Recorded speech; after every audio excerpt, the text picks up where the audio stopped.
Ni hao, salut à tous, j'espère que vous allez bien. Aujourd'hui, nous allons parler du côté ludique des arts martiaux. Oui, on peut avoir un côté ludique tout en apprenant. C'est pas parce qu'on va se taper dessus que ça ne doit pas être ludique, bien au contraire. Et d'ailleurs, tout apprentissage est beaucoup plus efficace quand il y a un aspect ludique. Toute transmission, regardez chez les animaux, ça se passe comme ça, il y a le côté du jeu. Si vous observez les animaux, quand vous voyez les petits, ils jouent énormément et toute l'acquisition de ce savoir se fait et passe par le côté ludique. Alors on est bien d'accord que ça ne doit pas être non plus la cour d'école, une récré où tout le monde fait un petit peu n'importe quoi et que ça chamaille, ça braille. Bref, il y a dispersion de l'attention et forcément, on va moins retenir ce qu'il se dit. Je le répète, pour qu'il y ait une acquisition de savoir, il faut qu'il y ait de l'attention et du temps.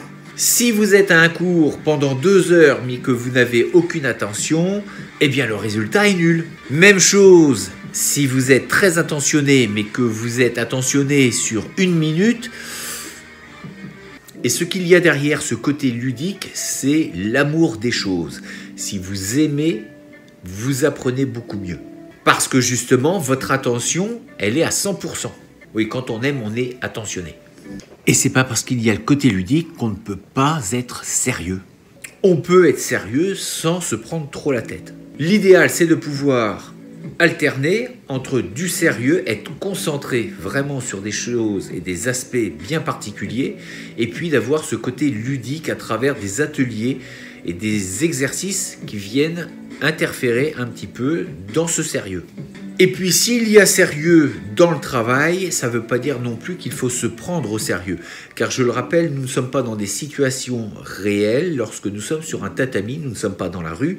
Même si nous devons essayer de se rapprocher, de nous rapprocher d'une certaine réalité, il faut savoir aussi un petit peu prendre le recul nécessaire pour pouvoir avancer. Le sérieux va apporter la garantie que ce soit un cours structuré où on essaye de se donner au maximum, et le côté ludique va permettre, lui, d'avoir l'esprit tranquille et relâché pour pouvoir acquérir au mieux justement ces fameuses données d'apprentissage qui vont nous élever sur de nouveaux paliers à franchir. Et puis quelque part, c'est de garder aussi cet aspect positif dans la vie, d'avoir toujours le sourire, parce que ça sert à rien de maugréer et de jeter toute sa hargne contre le monde extérieur. Soyez ce que vous voulez voir à l'extérieur. Donc soyez épanouis, commencez déjà par nous-mêmes pour que le monde extérieur ressemble à ce que l'on souhaite. Donc ça commence déjà par soi-même. La pratique va nous aider à ça et le côté ludique va nous encourager à continuer. Je vous dis à très bientôt pour une prochaine vidéo. Si vous avez apprécié cette vidéo, partagez-la, faites-la connaître, mettez des pouces bleus et puis on se dit à très bientôt. D'ici là, restez forts, restez beaux et surtout, restez bienveillants. Ça Étienne.